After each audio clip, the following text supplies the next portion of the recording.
Ray Williams Funeral Home, providing the highest quality, professional, and caring service for your family.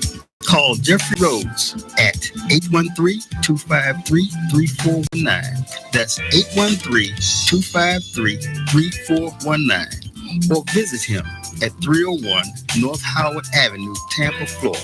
Ray Williams Funeral Home for the finest care and quality service. This is Linda Archie with Taya Temple United Methodist Church. Join us every first and third Saturday of the month at the Village Market, East Tampa, 3206 North Sanchez Street.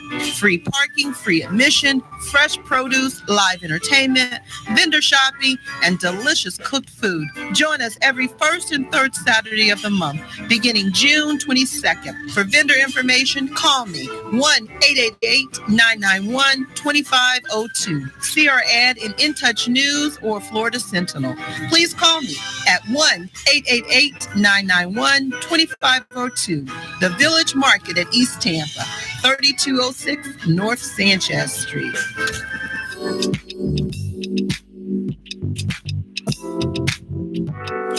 Good morning. Good morning. This is Attorney Clint Parrish, and you are live on InTouch News Radio, reality radio, where everybody can be a star.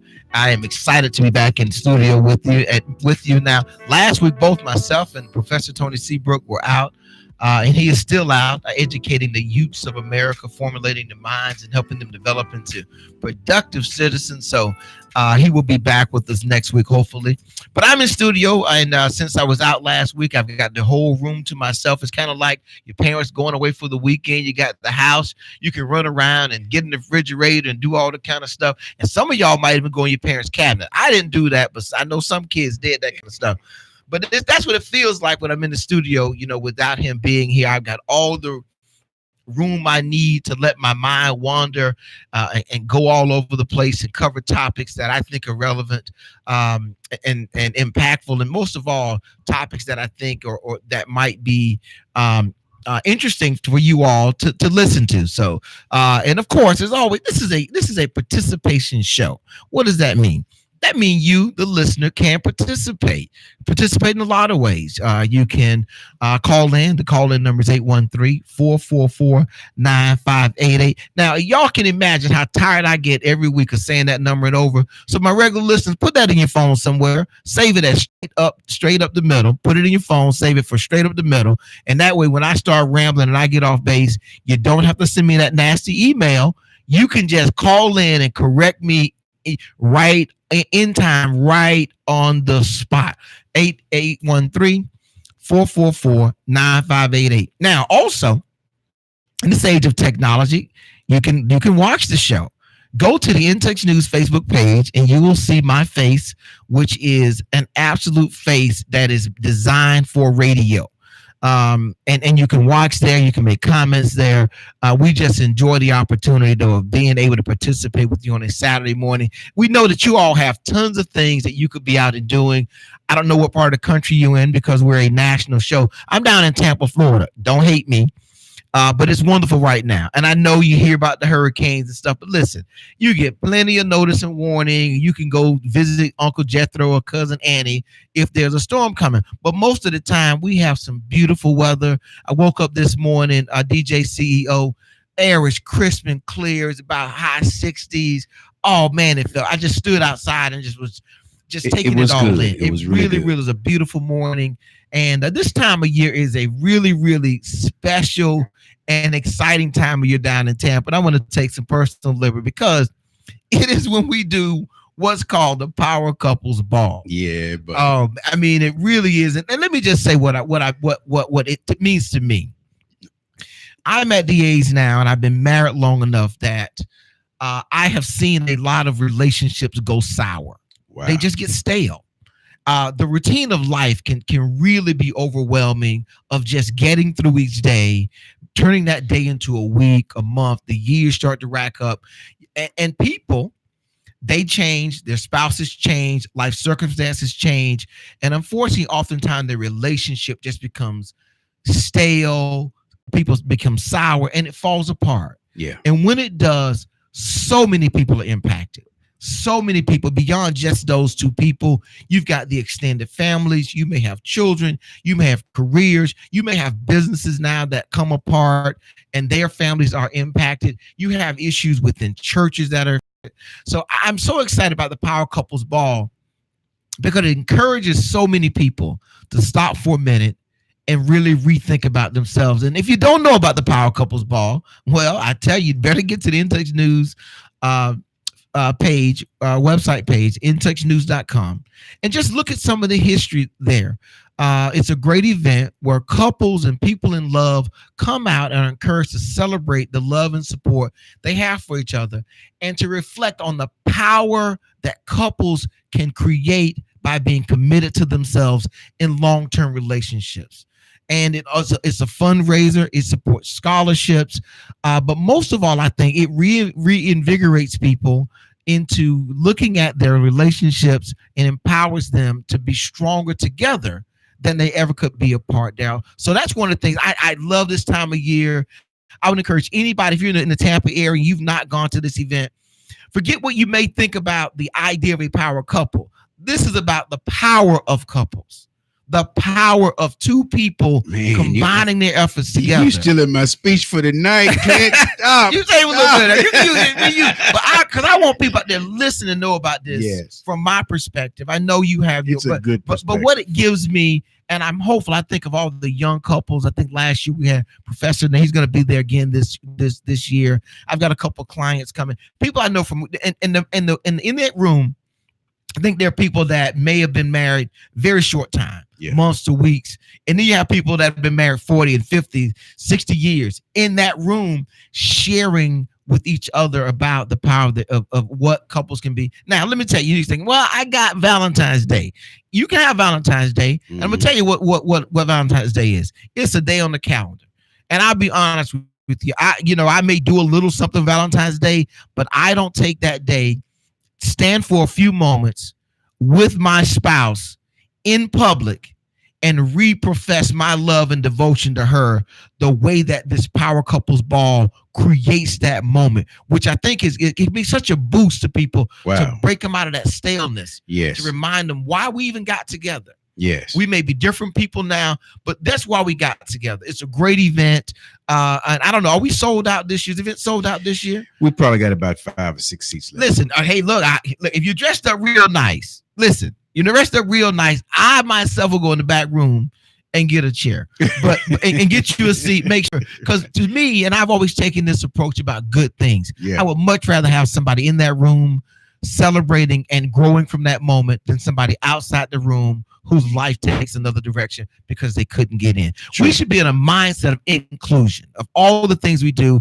It's not a free event, but if you go to the In Touch News website page, take a look at it, see if you can find yourself a ticket. If not, mark your calendar to track it for next year. Absolutely. Because it's a great event. And I know some of y'all are going to say, well, people are coming and I don't have this or that. And listen, it is a moment for you to reflect on your relationship.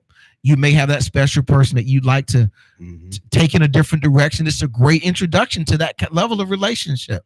But I just want to encourage anybody who's out there, please keep, and I know there'll be pictures coming out shortly after the event. Yes. It's at the Grand Hyatt. Yes, it is. Out on the Causeway here in Tampa. Anyway, so that event excites me there. I mean, I got up this morning. First thing I was asking my wife, well, what are you wearing? Because I may need to adjust my color scheme.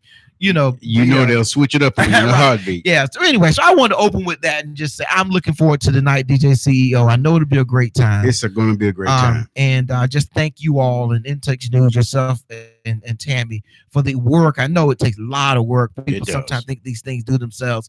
All volunteer. People are all these are volunteers. Yes. Just putting their time into doing a great event. So anyway, so that's my spiel about that. Good spiel. Anyway, so let's move on. So listen, we're a national political talk, and I've got a list of subjects that things that have happened during the week that I want to touch on. One of them was what happened with Congress and the hearing that was held with Corey Lewandowski. They brought Corey Lewandowski in to testify this week before Congress. And the first thing I would say about it is I am just so appalled at the level of disrespect within our government structure. Not only their behavior towards people externally, but also the lack of respect within that room for people for the congressional process of investigating. It absolutely was nothing in that hearing to be proud of. Let me back you up and talk a little bit about why I thought his testimony was important. We have institutions in this country, government institutions, that are based on the good faith and belief of the American people. And if people don't believe in those systems, it can change to another system. There is nothing ordained about the American political structure. It could very easily change to another structure. History is littered with the rise and fall of governments and political structures. So there is nothing innate about it except our willingness to preserve it, DJ CEO. And if we don't preserve those institutions, they can very easily change, and our life experience would change as a result of that. I can see it happening, and I don't want to see that happening, because our democratic process is one that needs to be protected. Right. And it's in the process of being destroyed, and we really need to be careful about how we have and when I say we, I'm talking Congress. Yes. How their lackadaisical response is to the way it's going. I think it's like they have opened Pandora's box and don't know how to put it back in. Yeah, I would agree with that. And part of that is I think they let some bad things in the room. There's always been a spectrum of one thing that's always been, I think, a dangerous thing that could happen. And that is letting too much money get into the political process. Because once it's in the process, it's going to seep over into the governance. So the political process now is almost exclusive. It's really based on money. It's based on money. And now what's happening is the governing process is now becoming influenced by that money, because it's creeped in, it just creeped into it. Let me ask you this. So with Lewandowski, I heard some of his testimony, and Right. I was so glad that the prosecutor at the end, the congressional, they brought in an attorney. It did his thing. Questioning. Jeez, man. Otherwise, and you know why that was? Why is that? He's not political. So that's the difference. Okay. So he actually was trying to get information. Absolutely. The other people were acting political. Yes. They have campaigns. They need sound bites. Yes. They have PACs that support them, and they're not professional questioners. So really for them, and I hate to say it this way, the actual information is not nearly as important as how their questioning impacts them in their political process being elected. Yeah. And the role they have to play. So that was kind of one, because if it were up to me, he should have done all the questioning. All of the questions. Right. But I don't get to make political points. I don't get to make a ad out of my questions. Right. I don't need to make statements that are not really questions record Yeah. that later we can pull out. And so here's what I did. Here's what I did. So that was one of my things. But so the goal of Lewandowski coming in was to have him talk about this obstruction of justice piece. And let me just map out the Clint Parrish version of what I see it is. Donald Trump wanted to influence the investigation of Russia's influence in the election. Okay. He wanted to influence that, and particularly any pursuit coming in his direction. And so he wanted to tell Jeff Sessions how to do that. Right. Okay. Well, he thought, I can't go through the normal government process of the DOJ and do that because of the record recording process and how documents are kept. Somebody can track that down one day. Right. What I need to do is I need to use someone who's not within that system. Who can I get to carry this message and carry it in such a way that Jeff Sessions, at the time the Attorney General, will absolutely get it and understand it. Right. So what does he do? I'll use Corey Lewandowski. So the idea here is about investigating whether or not Donald Trump tried to obstruct the Russia investigation by using Corey Lewandowski to go over and basically threaten Jeff Sessions with how he was supposed to handle the investigation. That's really what they were trying to get to. Right. Right. And in particular was this message that Donald Trump had him write down verbatim. And then you go and take the message and Corey Lewandowski says, well, I never did it. because I went on vacation. Do you think there was an inference at the end that they got there? Yes, I think they got that message out, and that's really what I'm summarizing. That message was kind of the framework now. But if you're not a political junkie and your job doesn't allow you to watch TV all day, you're not dead tired when you get home and you can't sit up and watch CNN all night or MSNBC or whatever till the end and get that messaging, or you're not one of the few people still reading the newspaper. Yeah. You wouldn't get that. You wouldn't get it. The rank and file person probably missed that whole message. They did. Because it came at the end. In the beginning and in the middle was all show. And I watched some of that, and I listened to some of that as I was at work. I listened as much as I could stand. I went, this is all political grandstanding.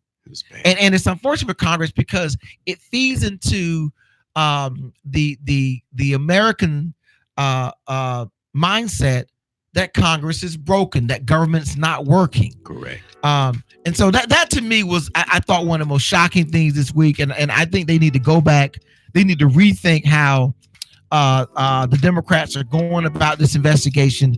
And they're going to put some meat on the bone soon, or they need to move on to something else. So listen, the music is starting to play in my ears nice and groovy, but I know what it means. It means you got some bills to pay. We're going to take a quick break. You listen to Interact News Radio, reality radio, where everybody can be a star.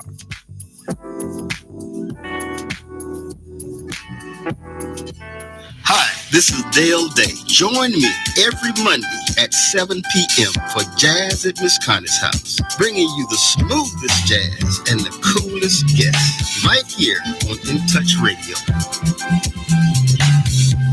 Hey, this is Agent Wright, better known as Mr. Clean. You looking for some great barbecue? Come see them two brothers in the grill, located at 423 Virginia Street, Charleston, West Virginia. We got ribs, chicken, pulled pork, brisket, collard greens, mac and cheese, baby. Come get some and get you a nice, smooth cigar. 304-550-4431. That is 304-550-4431. Come get some, baby. The Rib Man, mama, the Rib Man. Ray Williams Funeral Home, providing the highest quality, professional, and caring service for your family. Call Jeffrey Rhodes at 813-253-3419. That's 813-253-3419.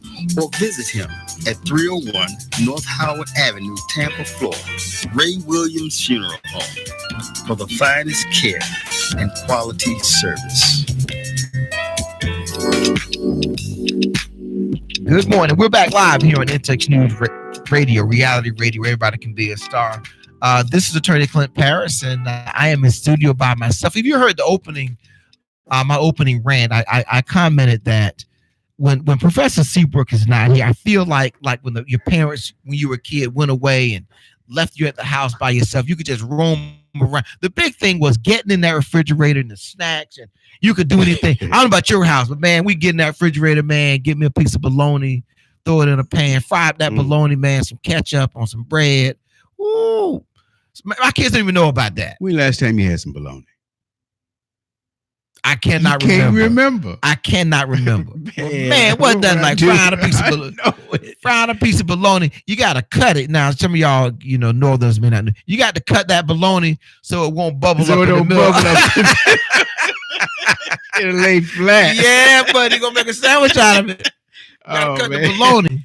Man, so it'll lay flat though. So I had a nice spinach and celery smoothie on the way over here. So take me back to the good old days though back then. But anyway, so I'm in studio by myself this morning. Professor Seabrook's not here. As you all know, he is an active professor. He teaches, and oftentimes at the beginning of the semesters, he's got to attend to classes on Saturdays, and so he's not able to be here with us physically. He's always with us in spirit. So, but everybody lives full lives. We know that, and so we understand that. And so when he's not here, I've got room to wobble around and cover a lot of bases. We just talked a little bit about these congressional hearings and Corey Lewandowski and the circus that was in Congress. The other thing that's kind of got my attention, I'm very, very concerned about this, is what's happening with Iran and Saudi Arabia. And maybe you all don't understand this. This is a proxy religious war. Well, what do you mean when you say proxy? Tell the people what that means. Proxy means that you use one thing to say you're fighting about, but you're really fighting something else. Or you're the one fighting, but you're fighting for another party. You're almost like somebody else is putting you up to this fight. So far, this fight has been in this battle between Sunni Muslims and Shia Muslims has been going on in the Middle East for 5,000 years since Muhammad died. Okay. Since Muhammad passed away, and I don't want to get into the Muslim history because that's not my area of expertise. Right. But the genesis of it is these are basically a battle between sects of Muslims. True. That underlie some of this issue. They've been fighting in Yemen. That's where this fight has been taking place, where each side has been supporting the people that battle in Yemen. Now, what we don't hear about, there have been some horrific killings in Yemen. We're talking hundreds of thousands. We may get into the millions. Oh, Yemenites. Yes, displaced, and no publicity whatsoever really about the level of destruction and death that's happening in there, the starvation and deprivation on both sides. So let me make sure I'm hearing you right. So you got Iran on one side sponsoring the who? Iran is sponsoring what's called the Houthi rebels. The Houthi rebels. And then on the other side, you got Saudi Arabia sponsoring who? The government of Yemen that was in place. And see, the government in Yemen started to basically oppress the Shia Muslims. Okay. Iran came to their defense. Rebels rose up. The government fell apart. So there is no government right now in Yemen, really. There is no government function. So the people of Yemen really, they don't really have a fight in this, do they? They do, but it's not. This is no different than what was happening in Vietnam. Okay. It's no different than, Iran shows up and says, we're going to fight these people. And Saudi Arabia shows up and says, hey, that's right. And we're going to support these people. And when we sell our arms to Saudi Arabia, where do you think they go? When America talks about all these military things, we send. So you've got Iran on the other side with the Houthi rebels. And guess what? Iran is getting their stuff from? Through Russia. And then it goes over this way. I mean, if you understood, so we're talking about this because of the attacks on the oil fields. Yeah. In Saudi Arabia. They were attacked by drones. They didn't attack the actual wells. They did not attack the major production structure. They attacked very minor items within the production that could be repaired easily. This attack was not an attack to destroy the oil fields. Oh, that's not how the media has portrayed. No. I thought 50% of the oil field. No. What? They attacked a very small apparatus connected to the production process, moving the oil along. Okay. And the message was, say, we can do this. I got it. It wasn't just because they didn't want to, because that would be too much. That message was also to everybody else. It was Iran using the Houthi rebels to say, anytime we want to hit anybody, we can hit you how we want to hit you. That's what the messaging was. Right. That's what got everybody so in the Arab Emirates, UAE, and all the other oil companies. Whoa, wait a minute. If they can strategically, it's kind of like. So what was all the black smoke about? That was part of it, but these fields are massive. These fields are that was just a small, even though it looked like it was devastating. This thing is the size of a city. These oil fields are the size of an entire city. I got you. It was very small. And so the messaging in this was, we have very sophisticated weapons, and we can target exactly what we want to, when we want to. And you can't stop. And you can't. That's what scared everybody. Now, somebody said that our Fifth Fleet was in between where these things had to come from and where they hit. That really was a scary part. Because we should have picked that up. Or you couldn't do nothing about it. You did pick them up, and there was nothing you could do about it. And you wouldn't say that. We're not going to say that. Okay, but now let me say that. Had we picked it up, let me rephrase. Had we shot a missile to shoot it down, then what? We That's fine. can't do that, can we? You can't. Well, I mean, and really, you could say that, but you could say you felt threatened. It was in your airspace. You could make up something. You can make up something. You could go Gulf of Tonkin Okay. resolutions. So we make up probably something. didn't see it. You could say they had weapons of mass destruction and do anything. Somebody will sleep on the Just job. make the scary part to the world and what America needs. If we've been telling the world we're here, we're going to keep everybody safe. Don't worry about this. Right. And the message in this from Iran through the Houthi rebels was to say, no, they can't. No, they can't. That's what's got everybody scared. Yeah. And that's why America, because the first thought everybody you would say, if I would, and maybe our listeners think about this differently. And if you want to call in and talk about this, you can. The number is 813-444-9588. Mhm. But the scary, like I said, the scary part is we've told everybody, don't worry, we can, you don't worry about Don't it. worry about This was kind of like somebody saying, listen, Daryl, let me let you know I can get to you. And you come outside one morning and there's a screwdriver in your tire. Mm. Now they could have knocked out your windows. They could have set the car on fire. But we're just gonna poke a hole in one car. You got a spare, Mhm. and you can fix that in an hour or two. You can do what you want to do. But listen, I'm just letting you know I can Yeah. get to you. Right. That's what this was.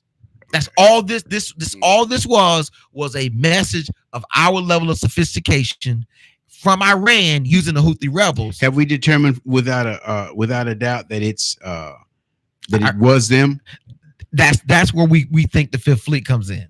That's why America knew immediately where they came from. Okay. Is immediately they saw what was happening. And the crazy part is if you didn't see it, that's a problem. Okay. If you did see it and couldn't stop it, so either way, it's a problem. It's a problem. So that's why we were rushing over watch this. And maybe somebody else out there can answer this question if you're listening. Why else would we need to defend Saudi Arabia? Why would we need, if Saudi Arabia really was attacked by Iran, why would America need to respond to that in front of Saudi Arabia? Because Okay. Saudi Arabia hasn't done anything. We've imposed sanctions. Right. Donald Trump announced the other day we've raised our sanction to the highest level, and we're sending more arms to the UAE, United Arab Emirates, and over to Saudi Arabia. But a Saudi thing, and that was interesting to me as well, just on a world stage of strategy, because we need to reassure those Arab states America can protect you. Because if America can't protect you, guess what? You're on your own. And I'll tell you this. Saudi Arabia has been a very, very, very, very, very wealthy country for a long time because of oil. Right. They have an international service industry. What do I mean by that? You have people coming from Africa, the Philippines, all over the world to service Saudi Arabia because they have so much money. They don't do their own work. Who's going to fight? Who's going to serve? They don't do their own bidding. They don't do that. Right. Mm. They got great air force and some missiles and rocket launchers and all that kind of stuff. So I just wanted to say I'm very concerned about this because if it's what I think it means, Iran is gonna, and this all goes back to Donald Trump, and this is why we needed to have that whole that nuclear arms agreement in place with Iran, but with the rest of the world. By backing out of that, we've left ourselves in a pretty difficult place. Some people also said there are people within Iran that do not want to negotiate with America. And this was done to sabotage any potential meeting between their representatives and the United States during the UN meeting that's coming up in a week or so. So I think the Iran thing is something we need to really watch. I think the world needs to really be concerned. And this is why we in America need to really look at our oil addiction. We need to really be looking at our oil addiction because that's the only reason this is so important to the rest of the world.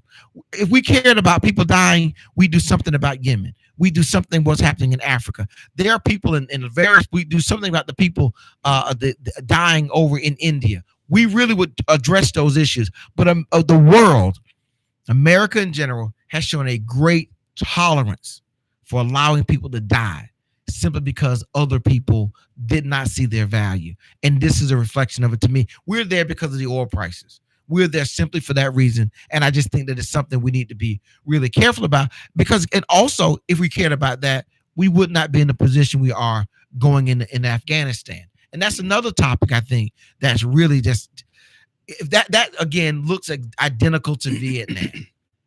I mean, you can't tell me if America can't get rid of the Taliban in 18 years, what's the government of Afghanistan, going to do with the Taliban when we leave? You're basically saying to the Taliban, you can have Afghanistan back. Now, here's why that's a problem. We went into Afghanistan after 9/11, I guess it's 2002, 1, whenever we went in there. And we brought a lot of very progressive, liberal, democratic ideas along with us. The biggest one was the idea of women's equality, women going to school, women having access to leadership positions, women having the ability to build businesses and take on that. That is antithetical to all the beliefs of the Taliban. Right. They have a very, very strict policy of the role that women play within their whole society. So if America leaves the Taliban, women are going to be slaughtered, in my opinion. That's all they're going to be, because they're not going to willingly go back into a subservient role. They're going to.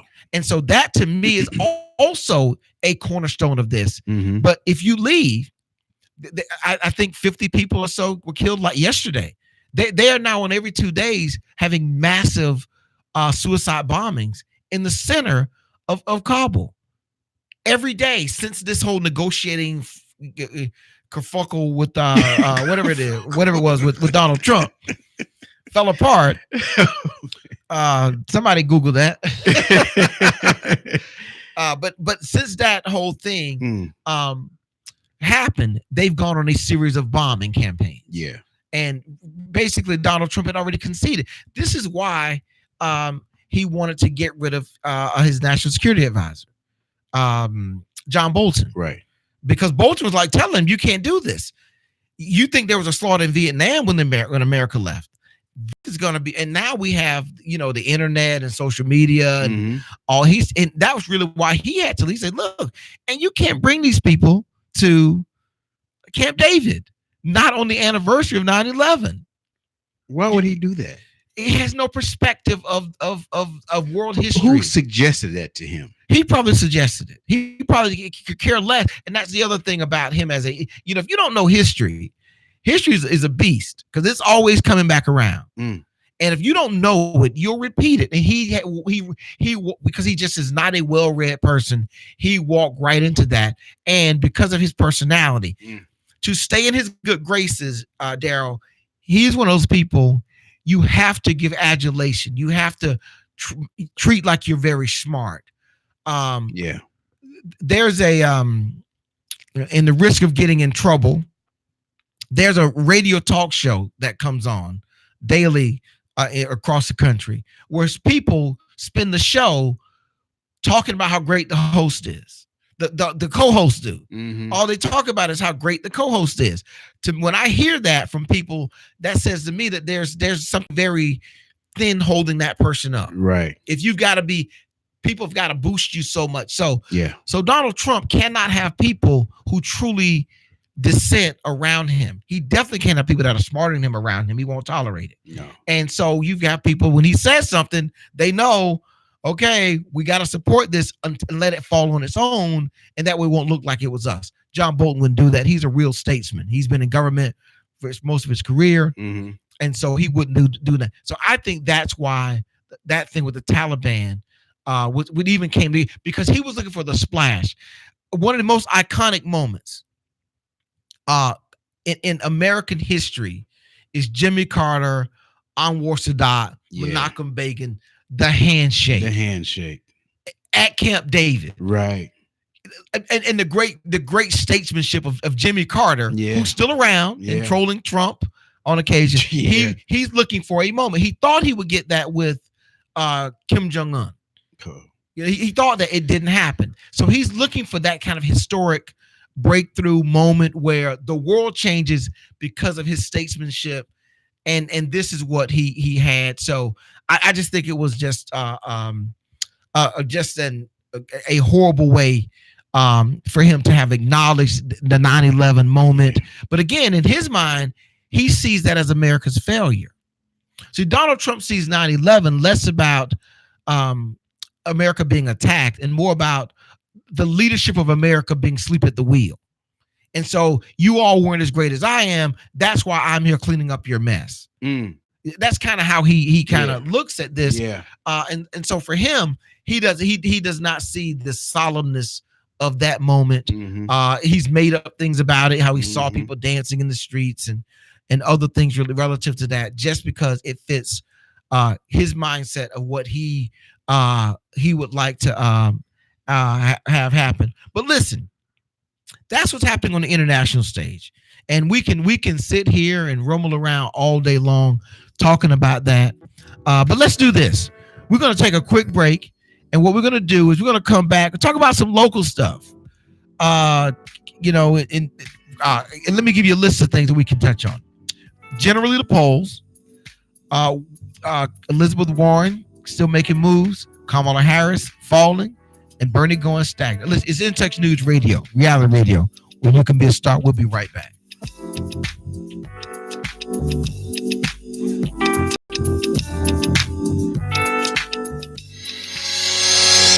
Hi, this is Trina Johnson with Caldwell Banker Real Estate, the real estate agent you've been looking for. If you want top dollar for your home or you're looking to make a purchase, call me at 813-244-6953. Again, 813-244-6953, and let me list your home. Hey, this is Agent Wright, better known as Mr. Clean. You looking for some great barbecue? Come see them two brothers in the grill, located at 423 Virginia Street, Charleston, West Virginia. We got ribs, chicken, pulled pork, brisket, collard greens, mac and cheese, baby. Come get some and get you a nice, smooth cigar. 304-550-4431. That is 304-550-4431. Come get some, baby. The Rib Man, mama, the Rib Man.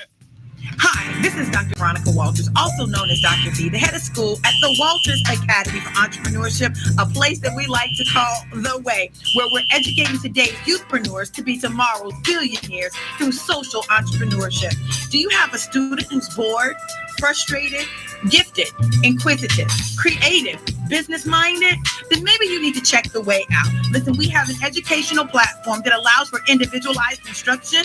It's strength-based, project-based, and designed to help your students become the absolute best they can while starting their own business and being an entrepreneur. If you're looking for something different and you need to find a more excellent way, then you need to visit us at The Way. That's The Way, www.thewaetampa.org. Or you can call us at 813-603-7923. We look forward to showing your student a more excellent way at The Way. Yes. Me again.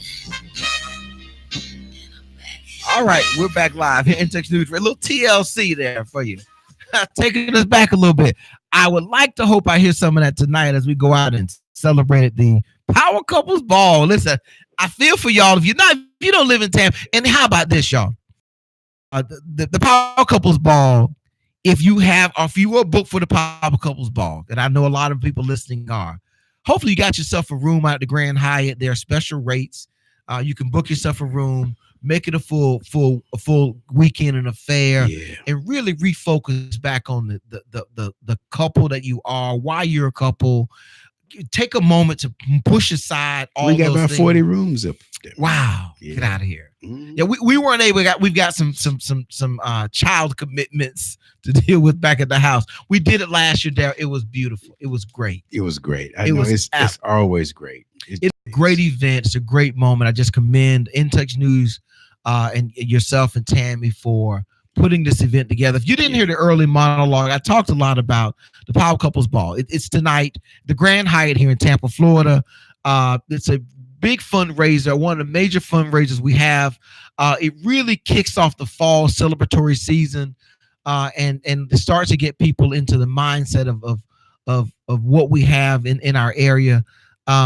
And just if I could quickly, I'll just go back over this, Darryl, real quick. Mm-hmm. I just think that couples, we hear about it, particularly at my age, couples that were just beautiful, wonderful couples kind of it falling apart. And, you know, it falling apart. And the reason it falls apart, you know, it often is not just as simple as another person or not enough money or the kids or things of that nature, job thing. It's because the relationship has not been cared for and nurtured and along the way and re-energized. And the Power Couples Ball gives, I think, people a moment to refocus on themselves in an environment where it is encouraged. Where it's encouraged to focus on yourselves. And I, you know, it's called the Power Couples Ball. I'd like to think people get out of it a reminder of the power of couples to bring themselves through these struggles of life that we all face, be they health or financial or whatever. You don't control those things. Mm-hmm. One of the greatest choices you make in life is who you choose to spend your life with. Wow. And then how you manage that. That really is a huge factor. Yeah. Who you choose. Because you walk in the grocery store, there are all these cans up on the shelf. And you can pick any can. Yeah. You can pick a nice shiny can. You can pick the long, tall can. You can pick the chunky can that's wide on the side. Or you can get a scratched up dented can that's a little reduced rate. They're going to charge you a little less. Right. You can get any can you want off the shelf. That speaks a lot to you as a person, which can you go and pick up off the shelf and take home as your spouse. So I like to encourage people, if you have not bought a ticket, go to the InTouch News page. Mainly their tables, and most of the time, and let me just explain how it is. So the beauty of this event is couples are encouraged to sponsor a table. Mm-hmm. And then bring other couples that could be re-energized by this experience. But I just encourage you, go to the intouchnews.com page, look at the information there. If you can't make it out this year, mark your calendar, because this event happens every year and it kicks off the fall celebration season. I just really like the way you explain or you know, not just explain, but also exemplify what it means to be I'm going to say a power man. We got a call coming. Okay, let's take this quick call.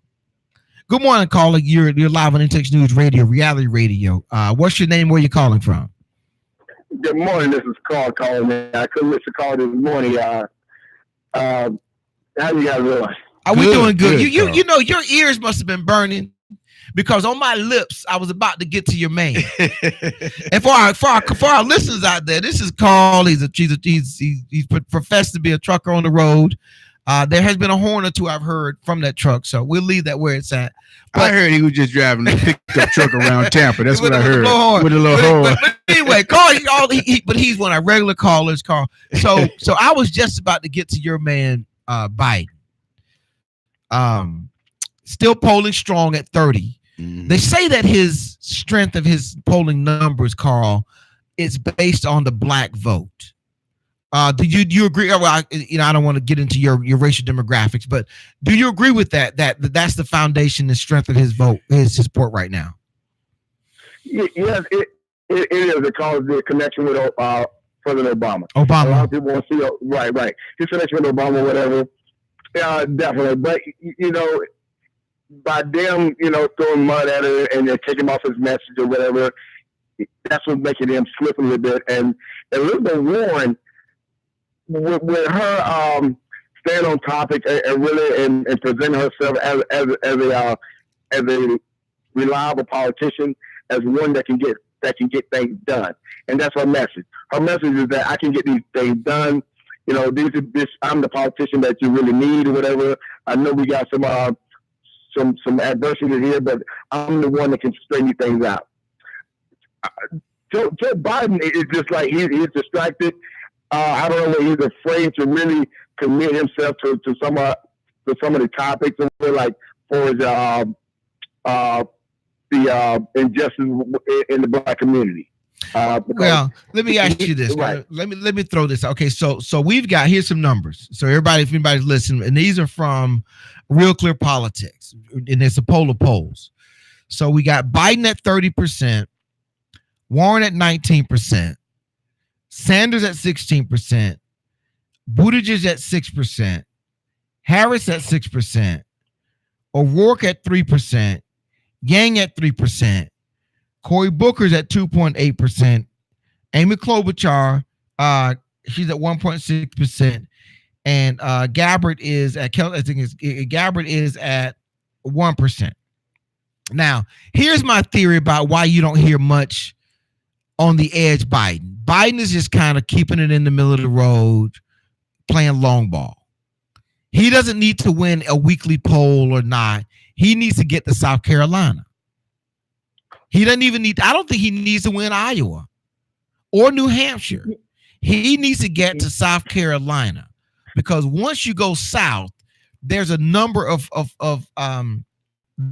elections, primaries that he'll then start to rack up throughout the black vote doesn't come into play until you get to South Carolina, and he's got the money, I think, to get there.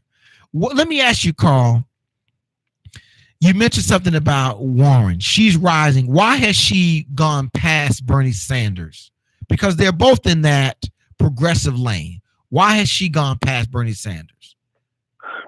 I think Bernie, he's an independent. He won't commit himself as a Democrat, and this is a Democratic race. So he's gonna lose a lot of that as the race gets go on, because his messages. Elizabeth Warren messages kind of borderline of socialist. Right. Yeah. So with that, she began to take some of his voters. Here's my thought about here's what Bernie's problem is, and this is maybe Biden's problem. He looks old. He looks old. He sounds old. He sounds old. He's acting old. He moves old. I think that's a turn, because the progressive side is a younger movement. It's a younger demographic. He just comes off suddenly now when before they didn't have another alternative. Right. She just has a different, she comes off as, and I think this she has a youthful vigor. Right.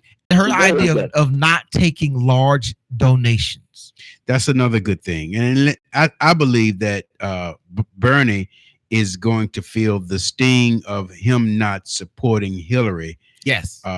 The last time right. when he couldn't, he messed that up. But Carl, you might not have heard this. I don't know how long you've been listening, but I mentioned in my early monologue something about one of the things hurting politics that turn people off, and that is the infusion of rich money.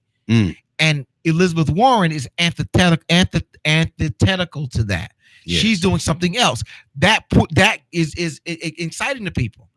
When Obama did the $10 online contribution thing, right, it jumped. A lot of people jumped for that because they resent the $1,500 a plate, the $25,000 a plate.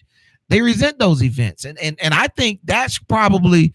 But she's gone past Bernie, and unless Bernie comes up with a new idea, because here's what her slogan is.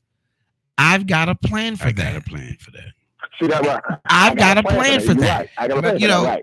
Right. And that slogan is, and the other thing is also you need a slogan that people can jump on. Listen, that Donald Trump, I may not like it. That Make America Great thing. It was good. It was brilliant. It was good because there are people, even us. We talk about it all the time. We look back at the old days and we want the old days back. We say, we hearken to those days back when this was good or that was good. Remember whatever it may be. All right, Carl, I got a couple more points. I ask you about this stuff. You called in. It's my show. I get to ask some questions. So I'm going to ask my questions now. Okay, so Kamala Harris.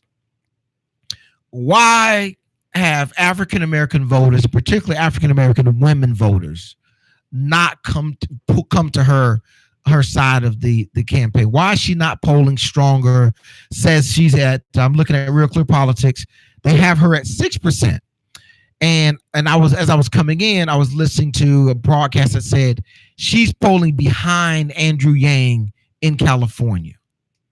Why is she not polling stronger with African Americans and particularly women, Carl? Any insight on that?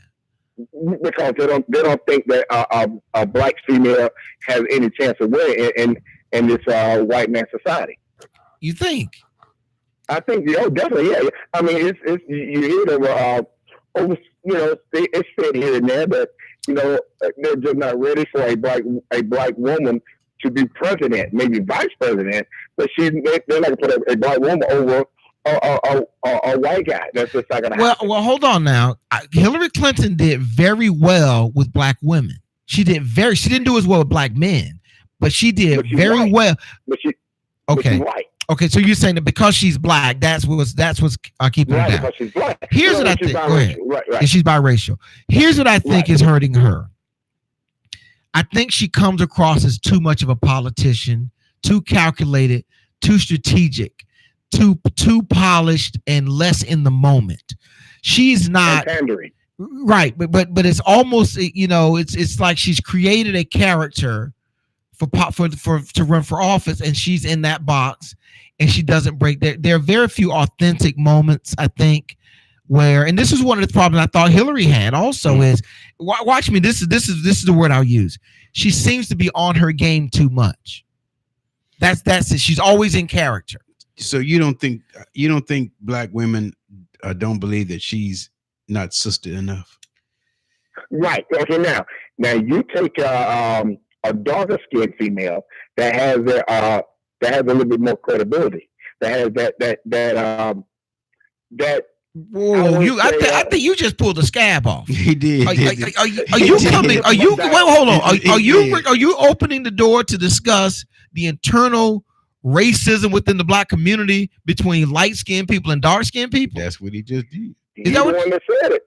I'm just characterizing your comment because you implied that because she's fair skinned, that may be a hindrance to her connectivity with African American women. Yes, most definitely, yes. I don't know. Really, I don't agree with that, Carl. Yeah. My thing was just. Let me clarify the order now. DJ CEO happens to be a little fairer skinned. So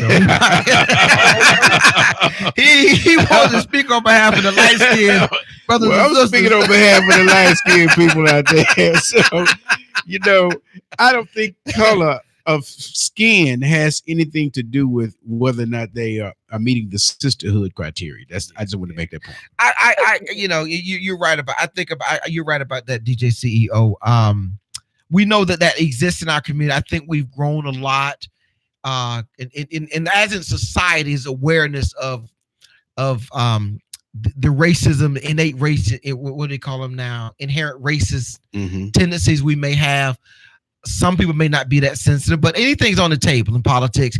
Why people decide something doesn't have to be right or wrong. It just is. And it may not be right, or and that's an interesting perspective that you mentioned her being fair skinned. I thought she had some pretty good African American female credentials. She went to HBCU.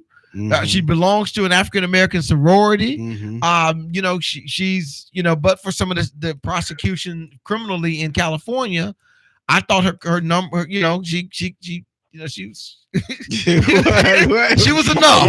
I was black enough. She come out as a politician now. But the other thing is that we are harder on ourselves than and so if she could, it's just like when Obama was running his race. Right. A lot of people gave him a hard time until he could prove that. He could handle the black card. I'm gonna tell you something. Listen.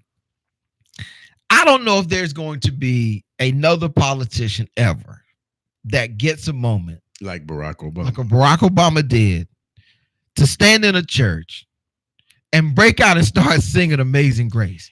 I just don't. I don't see it happening. I mean that moment. I could pull it up right now. I get chills because of that was the essence of the black experience throughout, all over this country. That moment of watching someone in the pulpit strike up a song, raise the sense of hope for an entire crowd. I don't know that these candidates have that ability in them to seize those moments. Because at that point, he just showed how connected he was to the black community. And that means a lot to someone, to the middle class. That means a lot to them. That he's reachable. Well, I agree with that. The empathy. That song, Amazing Grace, it goes back down to the soul. When someone sings that song, it has a lot of meaning to it. So he knew what he was doing when he sang that song. All right, okay, Carl. I'm almost out of time, so I'm gonna ask you one more question. I'll let you go. I want you to be safe. I hope you pulled over and parked that truck while you're talking to me. But listen. Well, last thing. What about these people at the bottom of this list? O'Rourke, Yang, Booker, Klobuchar, Gabbard.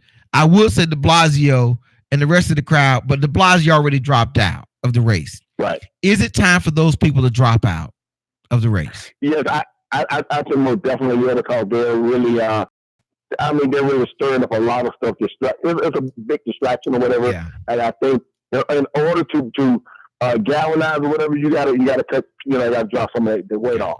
Well, all right, Carl. Well, I appreciate you calling in, staying on the line so long. Listen, I told y'all when I'm here by myself, listen, it's like the parents being gone. You do what you want to do. So we let the caller go on for as long as he'd like to go on. We're out of time. We're almost up to the 11 o'clock hour. So thank you very much, Carl, for calling in. We appreciate that.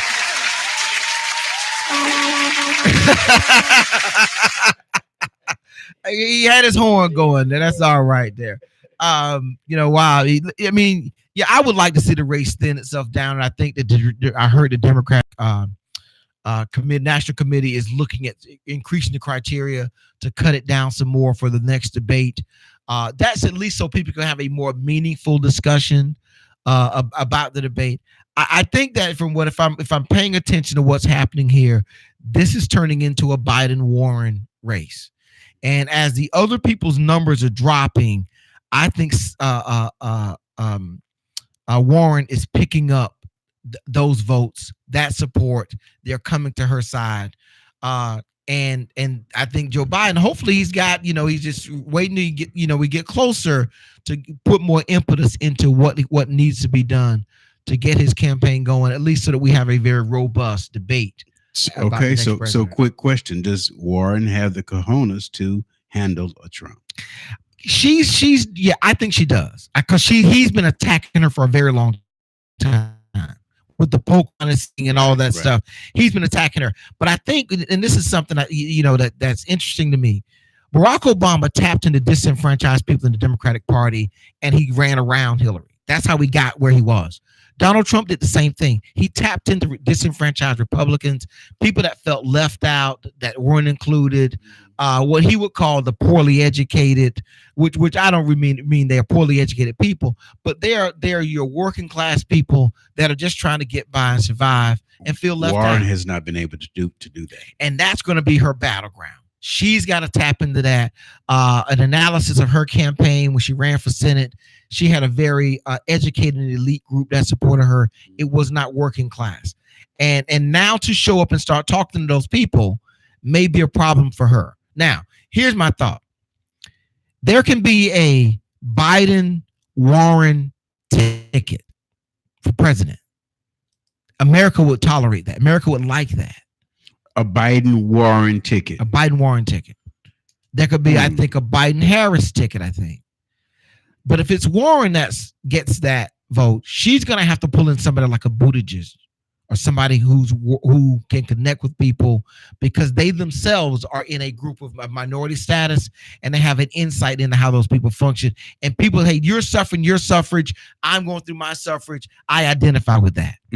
I think she's going to have to find, Julio Castro, another angle to go with, which I wouldn't think would be a bad pick. But we're a long way away from that. Look like we run up on the hour here. I just want to go ahead and one more time say this is a great time in Tampa. Wherever you are, it is. I would rest assured it's probably great if you're alive and you were blessed with another day. In that day, it's a great time to do whatever it is you're doing in your community. We here just trying to add a little bit of insight, a little bit of inspiration back into this world, into our community. If you're local and going to be at the Power Couples Ball, look for me. I'll be the guy on the dance floor, spinning and swinging and getting it in. So stop by, say hello. Hope everybody's safe. Have a great week, and we will see you back here again next Saturday on Intex News Radio, reality radio where you too can be a star.